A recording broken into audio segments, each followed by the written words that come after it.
So I'm outside. I think you should join us. I'll teach you. I don't want to learn Kung Fu.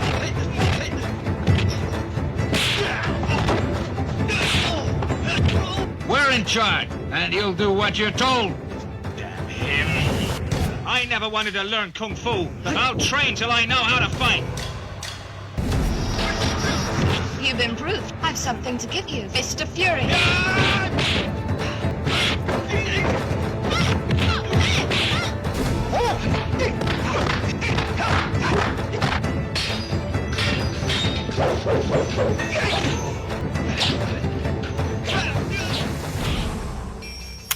Explosive sequel to Super Cop. One woman must go undercover to expose the world of terrorists, smugglers, and espionage.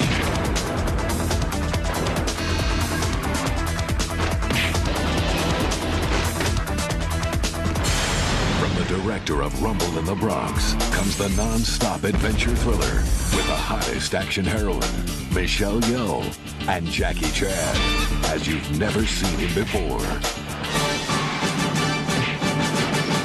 Super Cop 2.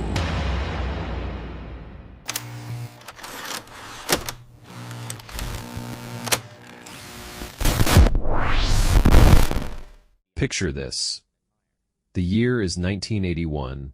You are sitting in a movie theater watching Burt Reynolds and a bunch of Hollywood superstars race cars across the country in the Cannonball Run.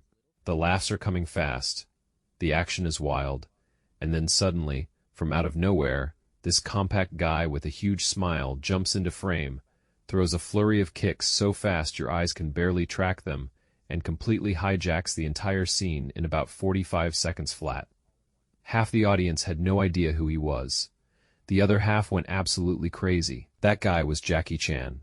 And he was not even the star of the movie. That is exactly what this list is about. Today we are counting down the top 7 times Jackie Chan walked into someone else's film, took maybe 5 minutes of screen time, and somehow managed to be the most unforgettable thing on screen. We are talking about cameos, supporting roles, and surprise appearances that most fans have completely forgotten existed. 7 films where Jackie was not the headliner but somehow ended up being the highlight reel. And trust me, one entry on this list is going to genuinely surprise you. We are going all the way back to 1976, to a little film that almost nobody talks about anymore, where a young Jackie Chan showed the world exactly what he was capable of before anyone in Hollywood even knew his name. Stick around, because number 1 might just change the way you think about how this legend got his start.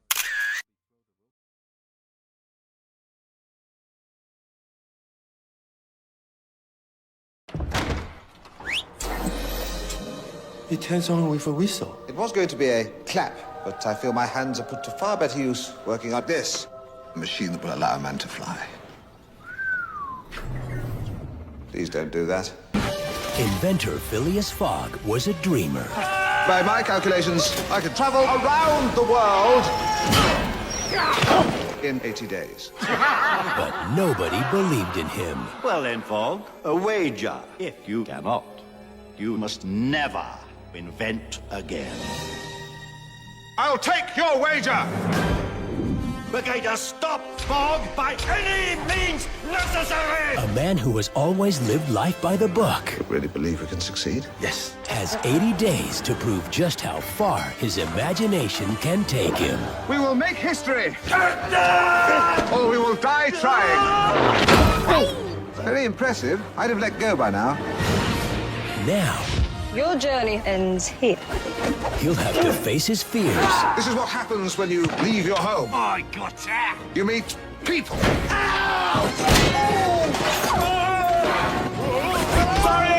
And he'll have to find the courage Where are they now? They're traveling across China. Your silly bracelets don't frighten me. All right, it's not silly. to discover his destiny. I'm seeing the world, working on my flying machine, and learning of new cultures. Miss LaRoche stays to be my wife. Wife number 7. Of 7 wives? One for each day of the week. Do Tuesdays work for you? Walt Disney Pictures and Walden Media present I risked everything, my entire life's work. For something you believe in, nothing could make more sense than that. A story about how far you can go. Mr. Fogg, are you sure? No! When you chase your dreams. There is something almost poetic about a man who spent 30 years doing his own stunts, breaking nearly every bone in his body, showing up in a big-budget Disney adventure movie, and playing it completely for laughs. Around the World in 80 Days came out in 2004, starring Steve Coogan as the eccentric Phileas Fogg and Jackie Chan as Passepartout, his loyal and surprisingly acrobatic manservant. On paper, it sounds like a dream pairing. In reality, the movie itself is a little uneven, but every single scene with Jackie in it feels like a completely different and far better film trying to break free. Jackie brings his full physical comedy toolkit to the role. There is a sequence involving a fight inside an art studio that channels the best of his police story-era energy, using the environment creatively, bouncing off walls, turning paint buckets and canvases into weapons and shields. It is the kind of choreography that reminds you why no one else on the planet moves quite the way he does. The film was aimed squarely at families, and Jackie understood the assignment perfectly, keeping everything light and playful while still delivering moments of genuine athletic brilliance. The movie did not set the box office on fire, and critics were divided, but the Jackie Chan fans in the audience walked out happy. It was a reminder that even in a supporting role, even in a film that did not quite know what it wanted to be, Jackie Chan could walk in, flip over a table, kick 3 guys at once, and make you forget every other scene you just watched. And speaking of showing up in unexpected places, let us go back 2 full decades to a film that makes Around the World in 80 Days look like a serious Oscar contender.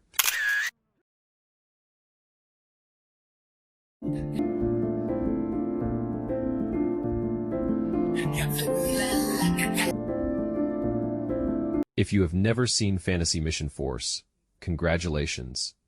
Your life is about to get significantly stranger.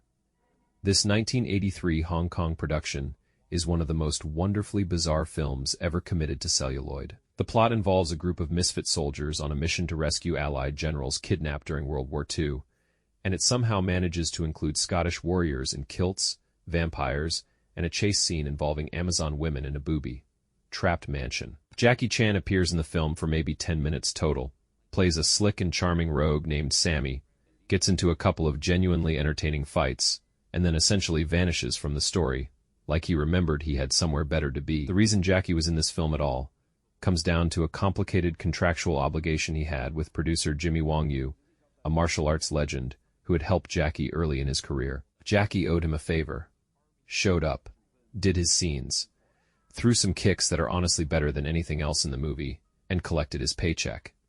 The result is a film where the biggest star in it clearly has the least amount of screen time, and yet somehow that makes his scenes feel even more electric. Fantasy Mission Force became a cult classic precisely because of how unclassifiable it is. If you track it down today, and it is worth the effort, watch Jackie's scenes twice. The first time you will laugh at how out of place he looks. The second time you will realize he is the only person in the film who actually knows what he is doing. From cult chaos to Hollywood excess, our next entry takes Jackie onto American soil for the first time in front of a truly massive audience.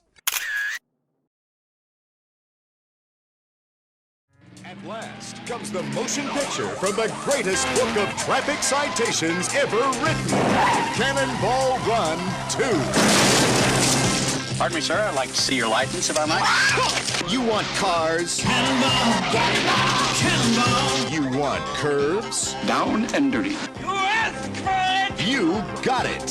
Cannonball Run 2. And this time, there's no limit.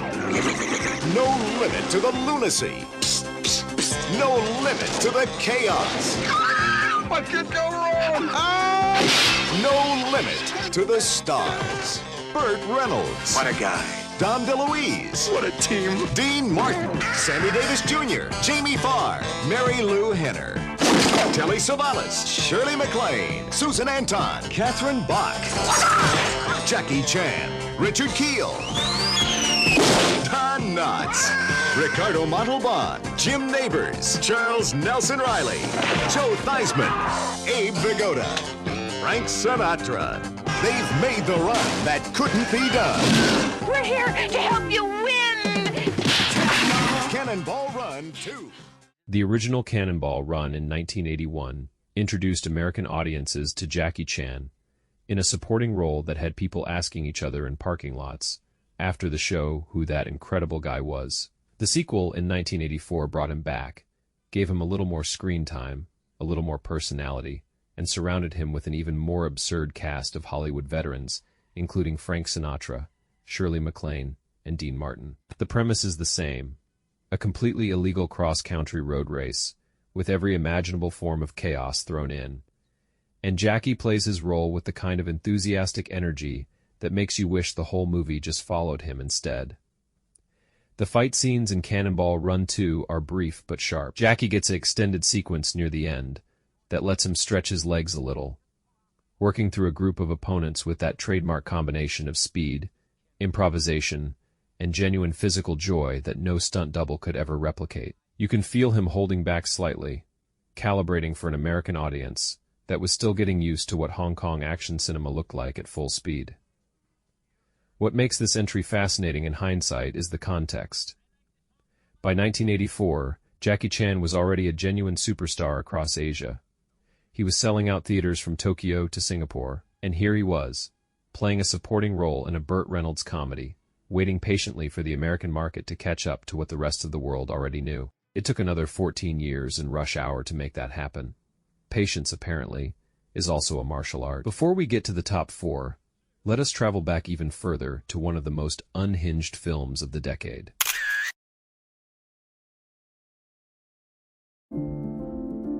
Is the story of an average guy and a beautiful girl and his best friend. I am Captain Chaos.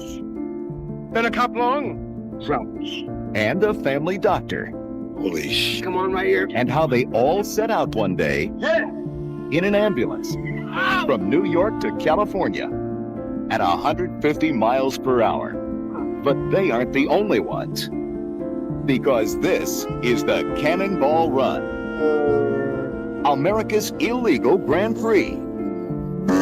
And it doesn't matter how you get there. It's who gets there first. Burt Reynolds is the defending champion. On his team, Farrah Fawcett. Are you one of those volleyballers? Cannonballs. Dom DeLuise and Jackie Love. And here comes the competition. Yeah, hurry up, you little... Dean Martin. We happen to be in a race. Sammy Davis Jr. You, Shorty. Where'd you get all that jewelry? Take a layup, layup. Mel Tillis and Terry Bradshaw. Jackie Chan. And Roger Moore as himself. All of them. Reckless. We're in kind of a hurry, so if you could just bless it and then... Unscrupulous. Oh, I gotta bless her. Oh, I'm sorry, Father. She's a Zen Buddhist. Desperate characters. Fire! By land. By sea. By air. They'll do anything. Drive anything. Say anything. It's hard to understand you. When I called you, I was doing 140 miles an hour. And stop at nothing. Normally I drive right around the speed limit. We all make mistakes in this, but 160? To win the Cannonball Run. Yeah, we're looking good. Come on, faster! Cannonball Run. The only movie to get over 200 tickets before it even opens. Hey, that cannonball. That cannonball. Perfect. Cannonball!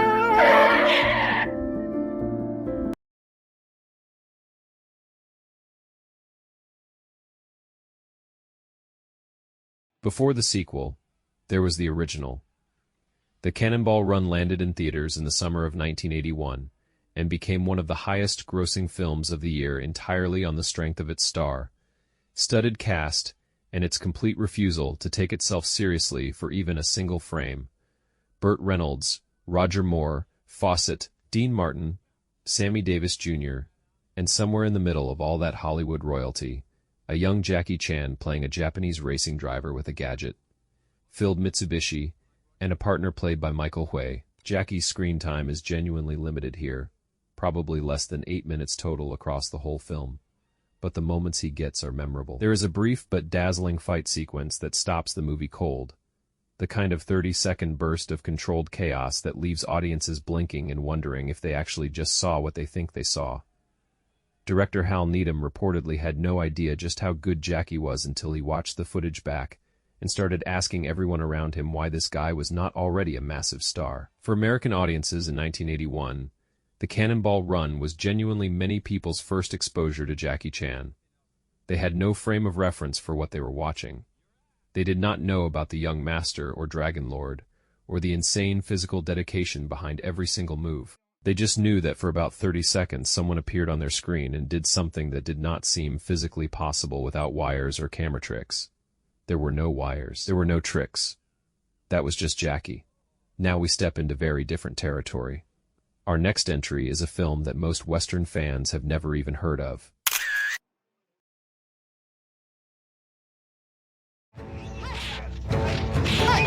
I saw him outside. I think you should join us. I'll teach you. I don't want to learn Kung Fu.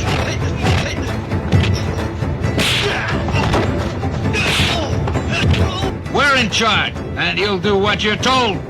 Damn him. I never wanted to learn Kung Fu, but I'll train till I know how to fight. You've improved. I've something to give you. Fist of Fury.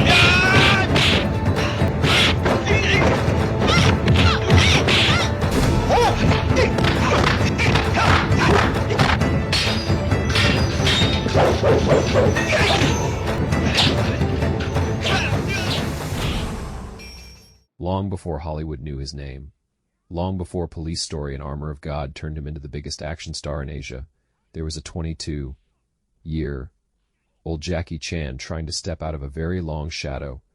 New Fist of Fury came out in 1976 and was a direct attempt by producer Lo Wei to create a new Bruce Lee. The original Fist of Fury, starring Bruce Lee from 1972, had been a massive hit, and Lo Wei's idea was simple and slightly cynical. Take the same setting, the same themes of Chinese resistance against Japanese oppression, write a new story, and put a young, hungry actor in the lead role. That young actor was Jackie Chan, and the film did not work the way anyone intended. Not because Jackie was bad, but because Jackie was fundamentally the wrong fit for the material. He was not Bruce Lee. He never wanted to be Bruce Lee. His instincts were always toward comedy, toward physical invention, toward joy rather than intensity. Watching New Fist of Fury today is a fascinating experience, because you can see a genuinely talented performer straining against a role that was built for someone else's ghost. The film flopped. Lo Wei and Jackie moved on to other projects, and ironically, that failure was one of the best things that ever happened to Jackie Chan's career, because it pushed him toward Snake in the Eagle's Shadow and Drunken Master, where he finally got to be himself. New Fist of Fury is the film that proved Jackie Chan could not be anyone else, and the world is much better for it. The further back we go, the more interesting the story gets. Our next entry sits in a very special category all its own. In the explosive sequel to Super Cop, one woman must go undercover to expose the world of terrorists, smugglers, and espionage.